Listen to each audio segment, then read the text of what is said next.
Bom dia, essa aqui é a foz do rio Pacuti e eu gosto daqui, eu vim aqui justamente porque aqui me lembra muito, eu acho que era como a época que Martim Soares Moreno chegou aqui ao Ceará há uns 400 anos, em 1603, na foz do rio Ceará. Então vamos ver essa história, vamos entender um pouco mais o contexto e entender um pouco mais sobre Martim Soares Moreno. Vamos lá!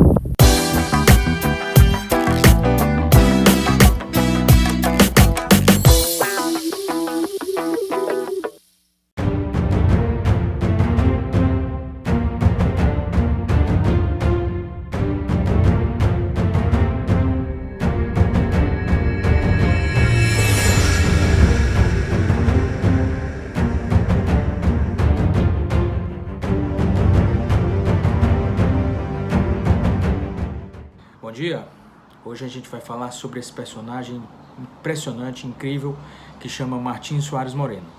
E Martim Soares Moreno, ele tem muita história, foi muito interessante, muito importante, principalmente aqui para a região do Ceará, para a região do Maranhão, e eu decidi dividir esse episódio também em alguns episódios e a gente vai postando aí ao longo do tempo para a gente não ficar com um episódio muito grande, né? Então, como eu sempre digo, como eu sempre falo, toda história tem o seu começo e eu sempre gosto de começar a história desse começo. Então, a gente vai desde o Tratado de Tordesilhas de 1494, em que portugueses e espanhóis, que eram as duas potências marítimas da época, dividiram as Américas aqui, ou a região que viria a ser descoberta, e eu não gosto muito dessa palavra descoberta porque já estava aqui, entre eles, né? Então, o lado oriental desse Tratado de Tordesilhas, ele ficaria sob domínio português e o lado ocidental ficaria sob domínio espanhol. Há mais de 500 anos, em 1494, Portugal e Espanha dividiam o mundo. A 370 léguas das ilhas de Cabo Verde era traçado um meridiano que delimitava zonas de influência. As terras e os mares a leste seriam de Espanha, as terras e os mares a oeste seriam de Portugal. Estava celebrado aquele que ficaria para a história como o Tratado de Tordesilhas. Então, dito isso, é importante a gente ver que o primeiro europeu que chegou aqui nessa região do Ceará, que a gente chama hoje de Ceará, foi o espanhol Vicente Pinzón. Só que ele não pôde tomar posse dessas terras porque ele estava sob bandeira espanhola. Então, Vicente Pinzón ele chegou aqui no Brasil, na região do Mucuripe, que ele chamou de Bahia Hermosa, em torno de 3 meses antes de Cabral. Chegou em janeiro de 1500, nessa região da enseada do Mucuripe, ele chamou de Bahia Hermosa, que chama Bahia Bonita, mas não pôde tomar posse dessa terra porque a terra fazia parte dos domínios, ou segundo o Tratado de Tordesilhas, dos domínios espanhóis. Eu já contei essa história de Vicente Pinzón num episódio atrás, que eu vou deixar o link aí na descrição. E Vicente Pinzón, aliás, é o nome de um bairro aqui em Fortaleza, e nos escritórios do Moinho Fortaleza, que hoje é uma região portuária, né, do Porto do Mucuripe, tem um painel muito legal, muito bonito, de um artista plástico cearense que chama Strigas, que retrata justamente essa chegada de Vicente Pinzón aqui no Ceará e essa recepção por índios. Havia muitos índios aqui nessa região do Ceará, no Mucuripe, na região do Mucuripe havia uma aldeia indígena, há vários relatos disso. Mas como o Vicente Pinzón ele tinha que respeitar esse tratado de Tordesilhas, que tinha sido assinado entre os reinos de Portugal e da Espanha, e estando Vicente Pinzón sob bandeira espanhola, ele não poderia reivindicar essa terra que ele havia descoberto ou que havia chegado, não é? Então, dito isso, ele seguiu viagem, o Vicente Pinzón, rumo a noroeste, que era justamente onde estavam as terras que seriam supostamente pertencentes à Espanha. Ele passou pela foz do rio Curu, onde houve um confronto muito, muito importante, e a gente sabe disso porque ele anotava tudo nos diários dele com os índios locais. Houve algumas mortes, tanto de índios, mais de índios, quanto também de navegadores. Ele passou pela região da Pedra da Tartaruga, Jericoacoara, passou pela região do delta do rio Parnaíba, passou pela região do rio Amazonas, foi ele o descobridor do rio Amazonas, que chamou de Mar Dulce, e depois seguiu viagem para as ilhas do Caribe e acabou chegando também na Costa Rica. E Vicente Pinzón foi uma pessoa muito interessante.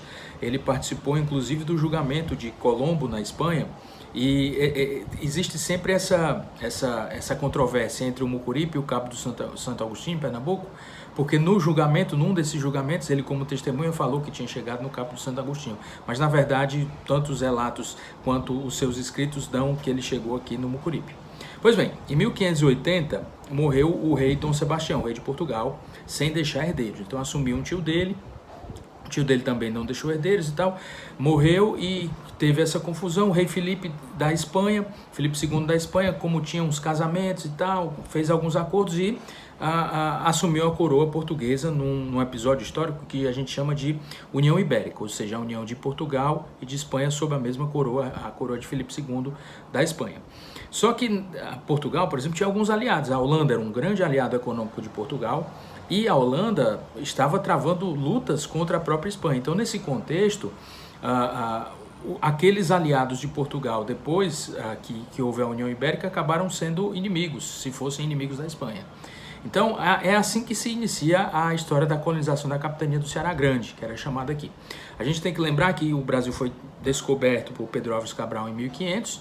De 1500 a 1530 ficou praticamente abandonado aqui, os portugueses estavam muito mais interessados com o comércio, que era muito mais lucrativo com as Índias, mas a partir de 1530 houve aquele sistema das capitanias hereditárias, em que o rei de Portugal doou essa capitania do Ceará Grande ao Antônio Cardoso de Barros, que nunca pisou aqui.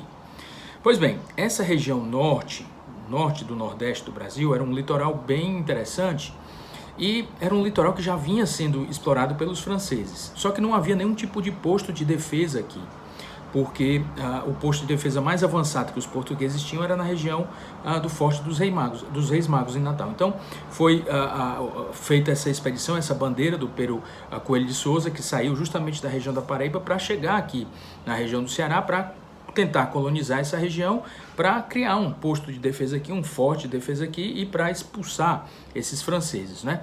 Então, os franceses, a gente sabia que eles já estavam no Maranhão, os portugueses sabiam que eles já estavam no Maranhão desde 1594, a mando do rei Henrique IV, depois da frustrada tentativa da França Antártica com Nicolau Durand de Villagalion, que foi lá no Rio de Janeiro. Então, os franceses, inclusive depois, em 1612, eles fundaram uma feitoria na região de São Luís, né, hoje São Luís do Maranhão, que era chamada de França Equinocial. Então, houve a França Antártica, lá no Rio de Janeiro, e a França Equinocial. E foi nesse contexto da França Equinocial que São Luís, a cidade, a capital do Maranhão hoje, foi fundada a partir do Forte Saint Louis, que foi um forte construído em homenagem, por Daniel de La Touche, em homenagem ao rei Luís XIII, Luís XIII.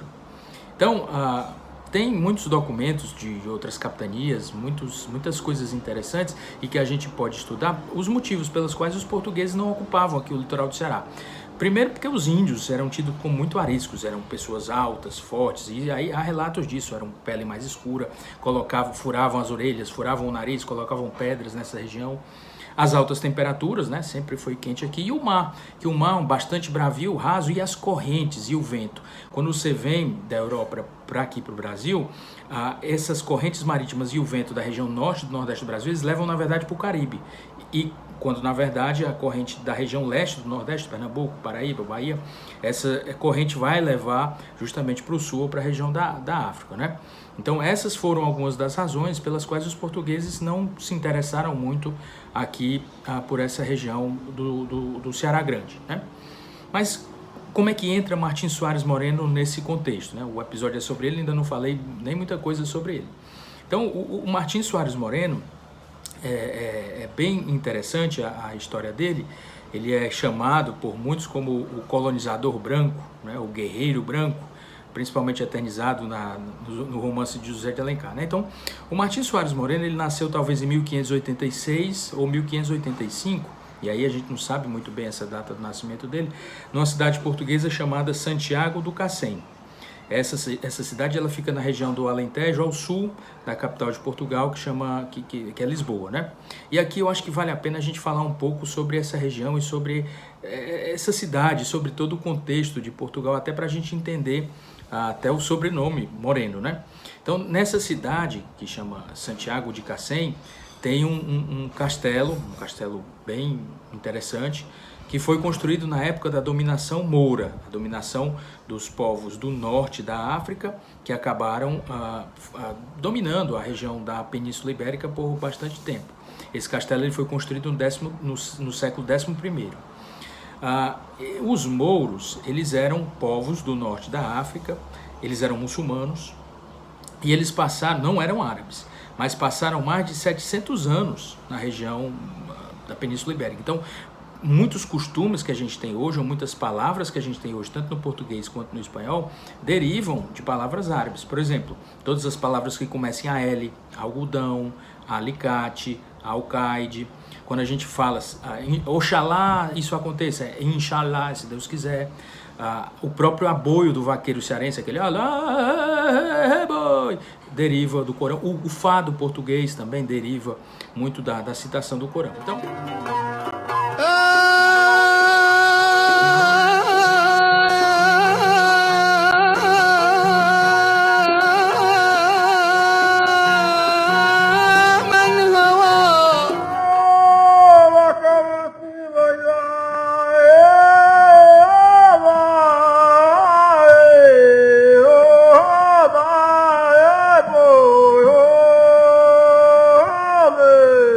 voltando ao castelo, esse castelo lá em Santiago de Cacém, ele foi construído pelos mouros, por esses muçulmanos, mas foi reconquistado pelos cristãos, templários, a serviço do rei Afonso Henriques, no século XII. E o rei Afonso Henriques foi aquele, que eu já falei também aqui, que foi o primeiro rei de Portugal. Mas logo em seguida ele foi novamente conquistado pelos mouros, que eles estavam numa campanha para tentar conquistar uma cidade que chama Santarém, em Portugal, que era uma cidade, um entreposto muito importante, era uma cidade muito estratégica nessa região de Portugal, e o califa mouro, que chamava Abu al-Mansur, ele estava nessa tentativa dessa campanha para conquistar essa cidade, que seria um passo muito importante para chegar em outras áreas de Portugal ou até mesmo da Espanha.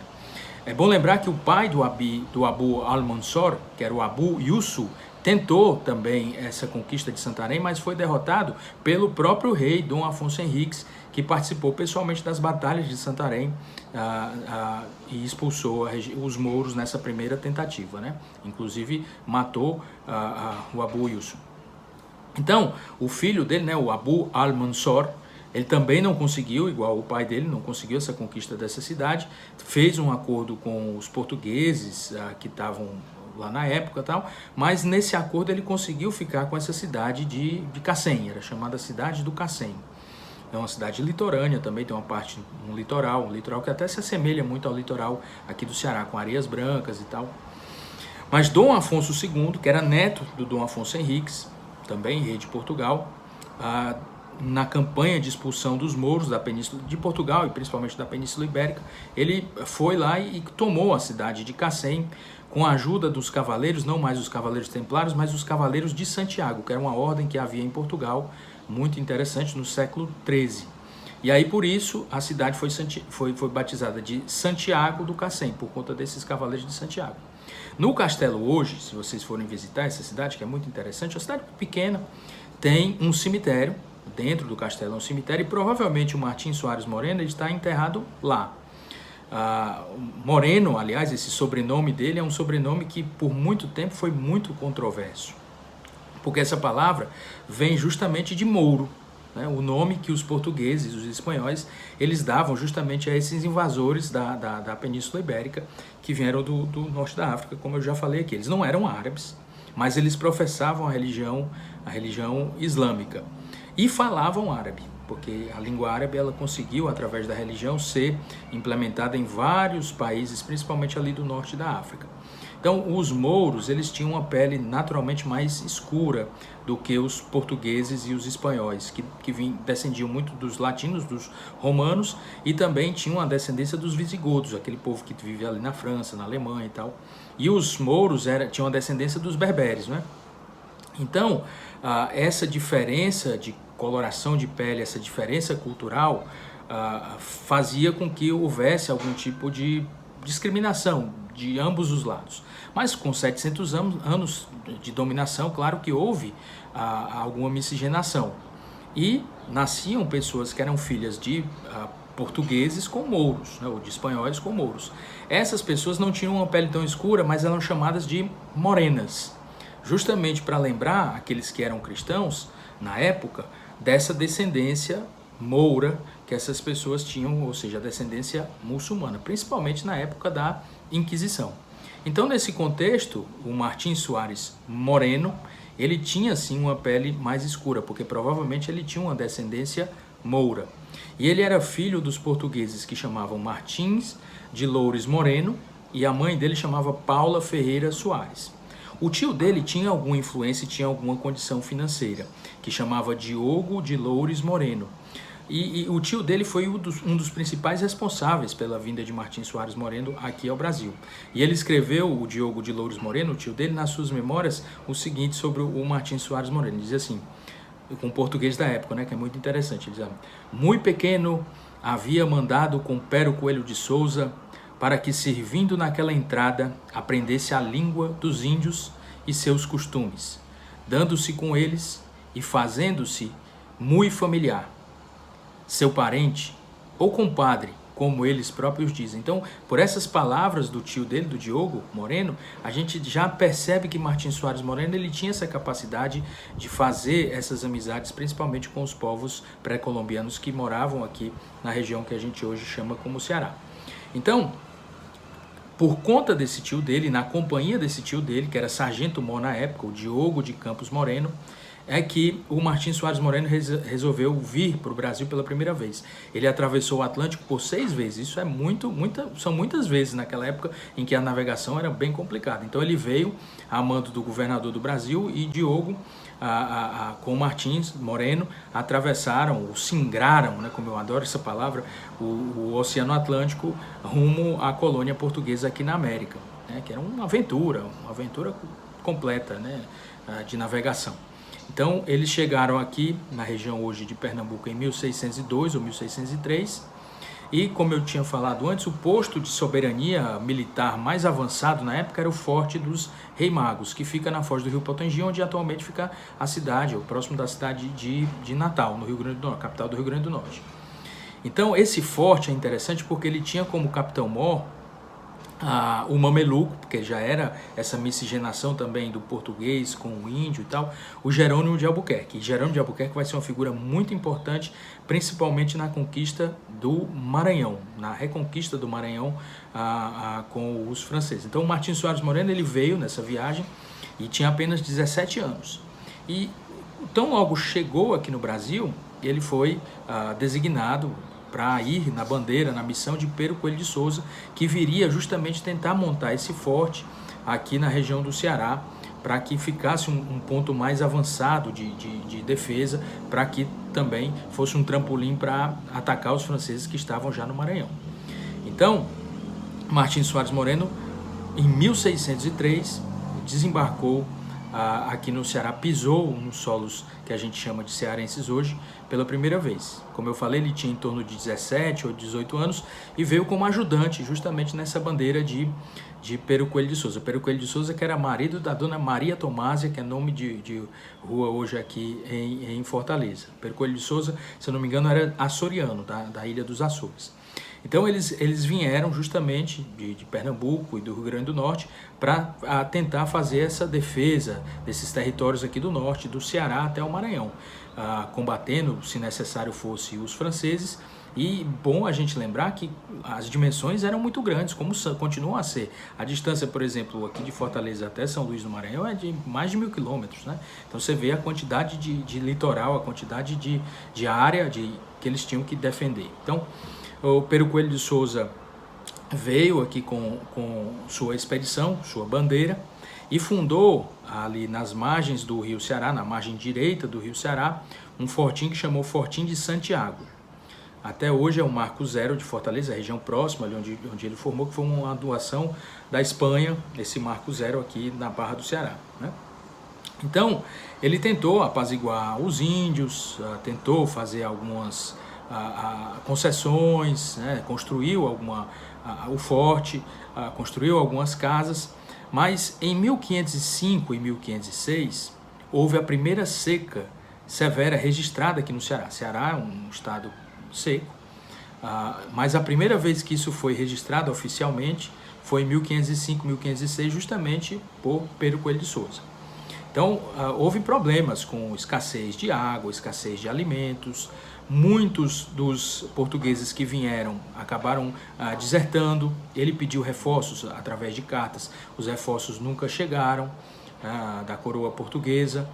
Houve alguns conflitos também com os indígenas. Ele não conseguia muito bem fazer esse meio de campo, vou dizer assim, com os índios. Então, a situação nesse Arraial de Nova Lisboa, que foi o nome que ele deu a essa vila que se formou ao redor do Fortim de Santiago, ficou insustentável. Então, muitas pessoas morreram, acabaram morrendo, morrendo de fome, morrendo de sede, morrendo também de ataque indígena, e ele resolveu sair com sua esposa, retornar a região do Rio Grande do Norte, depois de Pernambuco, e assim estava encerrada essa primeira empreitada colonizadora pelos europeus aqui do estado do Ceará. Então foi abandonado esse forte em 1606.